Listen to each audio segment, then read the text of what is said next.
बातमीपत्राची सुरुवात एका अत्यंत महत्त्वाच्या घडामोडीने करतोय। फसवणूक करणाऱ्यांनी आता अगदी मद्यपींना सुद्धा सोडलेलं नाहीये।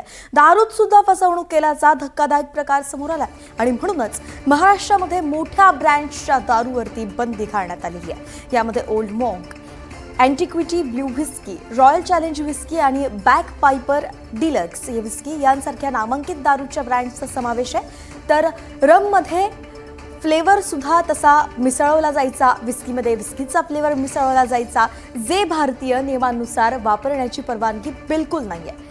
व्हिस्की आणि रममध्ये फसवणूक झाल्यानं आता मद्यपींना मोठा धक्का बसलेला आहे आणि त्यावरच आता दारू ब्रँड्सवरती बंदी घालण्यात आलेली आहे।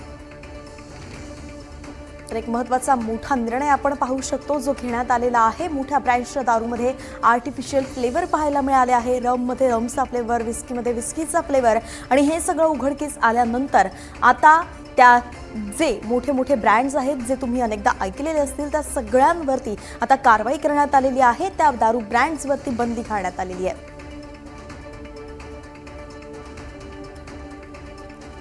तर ओल्ड मॉन्कचा सुद्धा यामध्ये समावेश आहे। अनेक जण ही दारू पीत असतात, मात्र त्यामध्ये सुद्धा भेसळ पाहायला मिळालेली आहे। अगदी नकली दारू त्या ठिकाणी दिली जात होती ओल्ड मॉन्कच्या नावाखाली आणि म्हणून हा प्रकार समोर आल्यानंतर आता त्याला आळा घालण्यासाठी हा निर्णय। मुंबईतून आपले प्रतिनिधी रिजवान शेख आपल्यासोबत जोडले गेले आहेत। रिजवान, सविस्तर अपडेट द्याल? वैष्णवी, आपण जर पाहिलं तर FSIच्या माध्यमातून मोठ्या प्रमाणात कारवाई जी आहे ती राज्यभरामध्ये होताना आपल्याला दिसून येते। त्यामुळे ओल्ड मॉन्क असो, बॅक पायपर असो आणि RC यावरती जे आहे ते FSIच्या माध्यमातून बंदी घालण्यात आलेली आहे। आपण पाहतो ज्या पद्धतीने राज्यभरामध्ये भेसळ जो आहे तो मोठ्या प्रमाणात जो आहे तो खाद्यपदार्थांमध्ये आढळून येत आहे आणि याच पार्श्वभूमीवरती आपण पाहतोय की मद्य पिणाऱ्यांना जे मद्य पितात त्याच्यावरती देखील मोठ्या प्रमाणात भेसळ जो आहे तो आढळून येतो। त्याचमुळे FSIच्या माध्यमातून बॅक पायपर असो, RC असो किंवा हे जे काही इतर मद्य आहे त्याच्यावरती बंदी घालण्यात आलेली आहे।